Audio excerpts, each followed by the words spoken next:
તો વલસાડ જિલ્લાના ઉપરવાસમાં ભારે વરસાદથી નદીઓમાં પૂર આવ્યું છે। ધરમપુરની તાન માન અને લાવરી નદીમાં ઘોડાપૂરની સ્થિતિ જોવા મળી। ધરમપુરના કાંગવી શેરીમાળનો પુલ પાણીમાં ગરકાવ થયો તો બામટી પ્રાથમિક આરોગ્ય કેન્દ્રને જોડતો પુલ તણાઈ ગયો હતો।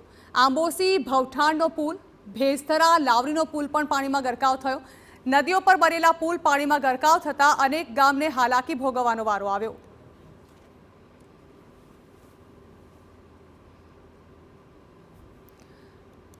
તો વલસાડ જિલ્લાના ઉપરવાસમાં ભારે વરસાદથી નદીઓમાં પૂરની પરિસ્થિતિ પેદા થઈ છે। તેમાં પણ ખાસ કરીને ધરમપુરની તાન માન અને લાવરી નદીમાં ઘોડાપૂરની પરિસ્થિતિ ઊભી થઈ, જેમાં ધરમપુરના કાંગવી શેરીમાળનો પુલ પાણીમાં ગરકાવ થયો।